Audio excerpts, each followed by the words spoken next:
Dude, the Minnesota Timberwolves are pissing me off, man, because how do you have a game where Dante DiVincenzo finally plays good basketball and Nas Reed plays decent basketball and Nikhil Alexander-Walker finally plays good offensive basketball, and you lose the game by 2 points on your home turf when you have the chance to go up two, when you have the chance to tie the series at two apiece?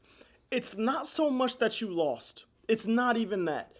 The problem here that I have is with Anthony Edwards and more Julius Randle, but both of them. First, let's go to Anthony Edwards. Anthony Edwards, buddy. And I understand that part of this is a credit to OKC's defense. I get that. I understand that. I am 100% with you. But Anthony Edwards is a guy that, for better or for worse, has been in top 10 conversations, future face of the league conversations, Michael Jordan comparisons. All of that stuff is what stuff he's gotten. He's been called the legend killer, the legend slayer, whatever you want to call him. He's got all those comparisons. He's had all of those names and everything like that. And then a game where you have the opportunity to tie it at two apiece with the one seed that won 65 games in your conference in the conference finals on your home turf. You shoot 13 shots, 7 of them being threes, and you only hit one of those threes. You had 5 total shots. You had 16 points. My brother, you were the 4th leading scorer on your team tonight. You had 3 more points than Rudy Gobert had tonight. You said after game 1 that y'all lost the game because you weren't aggressive enough. You didn't put up enough shots. In game 2, you went out there and remedied that. Last game, you had your best game of the series, one of your best playoff games that you've ever had. And then in this game, you regressed to what you were doing in game 1, and you put up 13 shots in 41 minutes. My dog.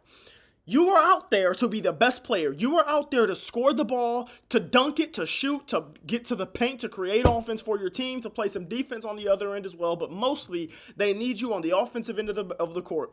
And when your running mate in Julius Randle, who I promise you we're going to get to in a second, is having his worst game since he was in New York in the playoffs, you go out there and you only put up 13 shots. Dante DiVincenzo put up 2 shots less than you. Jaden McDaniels put up 2 shots more than you. Nikhil Alexander-Walker played 12 less minutes than you, and he put up 2 more shots than you. You hit the same amount of shots in this game as Rudy Gobert, and he took 5 less of them bitches, bro. Rudy Gobert might genuinely be the worst offensive player in the league, and he damn near outscored you in a game where you are at your home turf and have the ability to tie the series at 2 apiece when you're going against the 1 seed and the MVP, the current MVP. You put up 13 shots. You scored 16 points. You weren't hurt. You didn't get in foul trouble. None of that. You just didn't even try. You didn't even want to win. Julius Randle, dog, I have been your biggest defender these whole playoffs. After, in the first round, I said you were going to lose the series because you were a playoff dropper. You proved me wrong, and you've been proving me wrong for the most part ever since.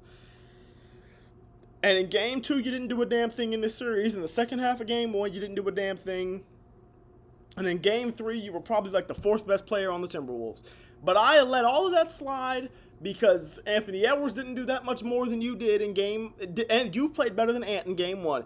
Anthony Edwards didn't play too much better than you in game 2, and the Thunder just were the better team in game 2. In game 3, it was about, everybody was talking about the schematic changes and how Ant went off and how Terrence Shannon Jr. had such a big role, and I'm glad that Terrence Shannon Jr. got some burn today. I think he played pretty well in the minutes that he got. So Julius Randle, explain to me how you only take 7 shots. The only 2 players on your team that took less shots than you tonight, Terrence Shannon Jr., who played 8 fucking minutes, and Nas Reed. You put up 7 shots and you only hit 1 of them, my brother. You finished with 5 points. You had the same amount of points as turnovers. And mind you, they lost this game by 2 points. If Anthony Edwards or Julius Randle has even an okay game, if they even get to 5 points below their average, the Minnesota Timberwolves are walking out of here going back to OKC with the series tied 2-2.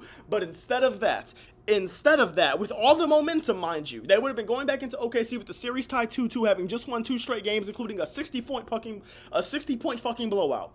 But instead of that, you went out there and shot 7 shots and had 5 points with 5 turnovers. Like I said in the beginning of the video, part of that is OKC's defense. I get that. I feel you. You are correct if you say that. A massive part of that is OKC's defense. Dog, I don't care if you're playing against the best defense of all time. I don't care if they have Hakeem Olajuwon, Draymond Green, Kawhi Leonard, Tony Allen, and Gary Payton all on the court at the same time. I want Anthony Edwards and Julius Randle to combine for more than 20 shots in a game where we have the chance to tie the series at 2 apiece. I would rather you combine for 50 of them bitches and each of you only make 5. Because at least that way you tried. Because I would rather my team, and this isn't even my team, but if I'm a Timberwolves fan, here's my thought process. I would rather my team lose, but my 2 best players at least attempt to look like they want to win, rather than my team lose, but my 2 best players don't even look like they give a damn to want to win. I would rather go out with my best player saying, fuck it, I'm one of the best players in the world, one of the best players on the court, I'm going to shoot this bitch as many times as possible. Rather than I look at the box score after the game and I'm thinking, hey, Julius Randle had a terrible game, and then you look at it and you're like, my nigga, 1 for 7? You didn't even try. Rudy Gobert put up 8 shots. Mike Conley was 2 for 8 and put up more shots than you. Off the bench, Dante DiVincenzo and Nickeil Alexander-Walker both put up more shots than you. Jaden McDaniels and Nickeil Alexander-Walker shot the most shots for this team tonight. Oh my goodness, dude. Like, this is the type of stuff I be talking about, man. This is the type of stuff that just makes it raises my blood pressure, because I am not even a Minnesota Timberwolves fan, but as somebody that picked you to win the series, could you fucking try? Could you attempt? Could you think about winning it? Could you look like you want to win it? Oh my goodness. Hey, great game from Dante DiVincenzo. You aren't getting traded for a half-eaten bag of apples tonight. Nickeil Alexander-Walker, best game of the playoffs by far. Honestly, same for Dante DiVincenzo. Great game for both of you. Jaden McDaniels, not your best game of the playoffs, but you played very well tonight. 22 points, efficient shooting, efficient from 3. Good job. The defense wasn't great, but I mean, you're going against an MVP. Cool. We can live with it. You tried. You made the man shoot 30 shots to get his 40 points. I respect it. At least you made him chuck the shots up. Shai Gilgeous-Alexander, good game, man. 40 points, 10 assists, 9 boards. I don't care if you were 13 for 30. I don't care if 12 of your points came at the free throw line. You did what you needed to do to get your team to win. You missed one of those free throws there at the end, and it was looking like you were about to sell, and then you made the 2 the next time you got to the free throw line. So, good game. No problems with you.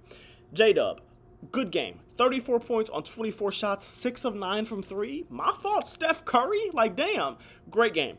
Chet, after having not been a great player for most of the playoffs, 2 of these last 3 games, you've played phenomenally. 21 points, 7 boards on only 14 shots, 2 of 4 from 3. You weren't out there just shot-chucking threes like you've been doing in a lot of these playoffs. Great job, man. Great game. Alex Caruso off the bench. Great game. Isaiah Joe, you gave him good minutes. Cason Wallace, you couldn't score, but you gave him some good minutes. Kenny Hustle, good minutes. I have Lou Dort. You did your job defensively, at least. I'll say that. Isaiah Hartenstein, you only put up 1 shot. Fine. You know, I don't even have anything to say about anybody. I don't have anything bad to say about anybody that is on the Oklahoma City Thunder tonight, because all of my rage, all of my negativity, all of the hatred, the vitriol, everything the lividity, everything that I'm feeling in my body and in my heart as somebody that picked the Timberwolves to win this series, and as somebody that is watching the Timberwolves have a legit shot and just blow it. My hate is going towards the Timberwolves in this game. It's going towards them, because what the fuck do you mean my 2 best players combined for less shots than Shai Gilgeous-Alexander himself took? What the fuck do you mean my 2 best players combined for less shots than J-Dub took?